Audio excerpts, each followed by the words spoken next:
राजस्थान के सरकारी कर्मचारियों की सैलरी स्लिप में हर महीने एक कटौती तो जरूर दिखती है। स्टेट इंश्योरेंस, जिसे हम एसआई भी कहते हैं। ये पैसा कटता तो है, पर इसकी पूरी कहानी क्या है? क्या ये सिर्फ एक डिडक्शन है या कुछ और? ये सवाल ना हजारों कर्मचारियों के मन में आता है कि भाई आखिर ये पैसा जाता कहाँ है, इसका होता क्या है और ये हमें वापस मिलता भी है या नहीं। तो चलिए आज आपकी सैलरी की इसी छिपी हुई कहानी को परत दर परत खोलते हैं। तो सबसे पहले ये समझते हैं कि आखिर ये स्टेट इंश्योरेंस है क्या। देखिए, ये सिर्फ एक कटौती नहीं है। इसे ऐसे समझिए कि ये राजस्थान सरकार की एक डबल बेनिफिट वाली स्कीम है, जिसमें इंश्योरेंस का प्रोटेक्शन भी है और लंबे समय के लिए एक सेविंग्स प्लान भी, मतलब सुरक्षा भी और बचत भी। इस पूरे सफर को समझने के लिए हम इसे 5 आसान हिस्सों में देखेंगे। पहला, ये एसआई का सफर शुरू कैसे होता है। दूसरा, आपकी पॉलिसी की वैल्यू बढ़ती कैसे है। तीसरा, सर्विस के दौरान आपको इससे क्या फायदे मिल सकते हैं। चौथा, आपकी सुरक्षा के लिए क्या खास नियम बनाए गए हैं। और पांचवा, रिटायरमेंट पर जो पैसा मिलता है उसका हिसाब किताब क्या है। तो चलिए शुरू करते हैं पहले पड़ाव से, आपकी एसआई यात्रा की शुरुआत, यानी नौकरी के पहले दिन से पहली पॉलिसी बनने तक का सफर। ये पूरी प्रक्रिया ना 5 बहुत ही सिंपल स्टेप्स में होती है। जैसे ही आपकी नियुक्ति होती है, ये सफ़र शुरू हो जाता है। फिर आप एक फर्स्ट डिक्लेरेशन फॉर्म जमा करते हैं। इसके ठीक बाद आपकी सैलरी से पहला प्रीमियम कटता है। आपका सारा डेटा SIPF पोर्टल पर चढ़ाया जाता है और बस आपकी ऑफिशियल पॉलिसी तैयार हो जाती है। अच्छा, अभी मैंने डिक्लेरेशन की बात की, तो ये 2 तरह के होते हैं। फर्स्ट डिक्लेरेशन, जैसा कि नाम से ही साफ है, ये नए कर्मचारी अपनी पॉलिसी शुरू करने के लिए भरते हैं। और दूसरा होता है फर्दर डिक्लेरेशन, जो मौजूदा कर्मचारी भरते हैं। मान लीजिए उन्हें अपना प्रीमियम बढ़वाना हो या कोई और बदलाव करवाना हो। ठीक है, पॉलिसी तो बन गई। अब दूसरे पड़ाव पर चलते हैं और ये देखते हैं कि ये पॉलिसी समय के साथ बड़ी कैसे होती है, मतलब इसकी ग्रोथ कैसे होती है। इसमें 3 चीजें अहम हैं: प्रीमियम, ब्याज और डिजिटल मैनेजमेंट। आपकी पॉलिसी का आधार है प्रीमियम, और ये सीधे सीधे आपके बेसिक पे से जुड़ा होता है। 7वें वेतन आयोग के हिसाब से सरकार ने अलग अलग सैलरी के लिए अलग अलग स्लैब बना रखे हैं। जैसे जैसे आपकी बेसिक सैलरी बढ़ती है, आपका प्रीमियम भी अगले स्लैब में चला जाता है। और हाँ, यहाँ एक बड़ी दिलचस्प बात है। इस जमा पैसे पर जो ब्याज मिलता है ना, उसकी दरें हमेशा एक जैसी नहीं रही हैं। जैसे साल 2002 में ये 9.5% थी, फिर 2004 में घटकर 8.5% हुई और 2020 में ये 7.5% पर आ गई। और इस बदलाव का सीधा असर आपके फाइनल अमाउंट पर पड़ता है। और आज के डिजिटल जमाने में इन सब का हिसाब रखना बहुत ही आसान हो गया है। जो SIFP पोर्टल है ना, वो आपकी पॉलिसी का एक तरह से डिजिटल डैशबोर्ड है।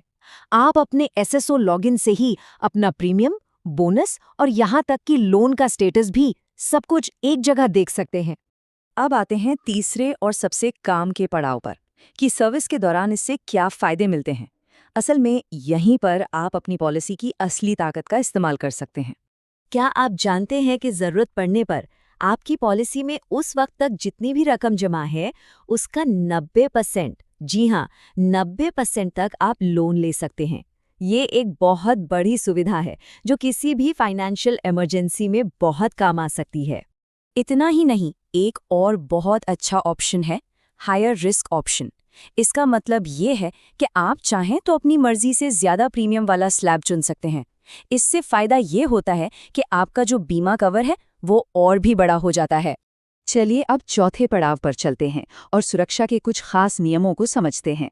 ये वो नियम हैं जो किसी मुश्किल या अप्रत्याशित परिस्थिति में आपको और आपके परिवार को आर्थिक सुरक्षा देते हैं।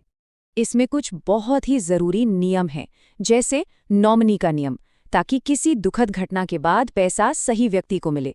एक और नियम है कि अगर कोई कर्मचारी 7 साल तक लापता रहता है तो उसे कानूनी तौर पर मृत मानकर क्लेम प्रोसेस किया जा सकता है, और हत्या जैसे गंभीर मामलों में कोर्ट का फैसला आने तक भुगतान को रोका जाता है। रिटायरमेंट को लेकर भी एक बहुत खास नियम है, रूल 39। मान लीजिए आपकी पॉलिसी रिटायरमेंट से ठीक पहले मैच्योर हो रही है, तो आपके पास ये ऑप्शन होता है कि आप उसे अगले 31 मार्च तक जारी रखें। इससे आपको एक्स्ट्रा बोनस और बीमा दोनों का फायदा मिल जाता है। और अब हम आ गए हैं अपने सफर के अंतिम पड़ाव पर, फाइनल पे आउट को समझना।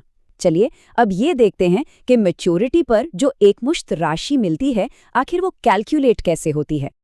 तो इसका फॉर्मूला सुनने में भले ही भारी लगे, पर है बहुत सिंपल। आपकी जो बीमित राशि यानी सम अश्योर्ड है, उसमें अब तक जमा हुआ सारा बोनस जोड़ा जाता है और आखिर में एक टर्मिनल बोनस भी मिलता है। इन तीनों को मिला दीजिए और बस आपका फाइनल पेमेंट तैयार। चलिए इसे एक छोटे से उदाहरण से समझते हैं। मान लीजिए कि 25 साल की पॉलिसी में आपकी बीमित राशि करीब 7 लाख रुपए है। अब इस पर जो बोनस जमा होता है वो भी लगभग 6 लाख रुपए के आसपास हो सकता है। तो सोचिए, हर महीने की छोटी छोटी कटौती समय के साथ मिलके कितनी बड़ी रकम बन जाती है। तो संक्षेप में कहें तो एसआई स्कीम के मुख्य फायदे हैं बीमा की सुरक्षा, लंबी अवधि की बचत, हर साल मिलने वाला बोनस, सर्विस के दौरान लोन की सुविधा और रिटायरमेंट पर एक बड़ा फाइनेंशियल सपोर्ट। तो एक कर्मचारी के तौर पर कुछ बातों का ध्यान रखना बहुत ज़रूरी है, जैसे समय समय पर SIPF पोर्टल ज़रूर चेक करें, नॉमिनी की जानकारी को हमेशा अपडेट रखें, ये भी देखें कि आपका प्रीमियम सही स्लैब से कट रहा है या नहीं, और हाँ, रिटायरमेंट के नज़दीक अपने ऑप्शंस को ठीक से समझ लें। तो अगली बार जब अपनी सैलरी स्लिप देखें तो याद रखिएगा, ये सिर्फ एक कटौती नहीं है, ये बीमा, बचत और आर्थिक सुरक्षा का एक पूरा सिस्टम है जो आपके भविष्य को महफूज रखने के लिए बनाया गया है। तो अब जब आप ये सब जान गए हैं तो ये सवाल फिर से सोचने वाला है, क्या SI पॉलिसी सिर्फ एक मजबूरी में होने वाली कटौती है, या फिर ये एक सरकारी कर्मचारी के सबसे ताकतवर फाइनेंशियल टूल्स में से एक है?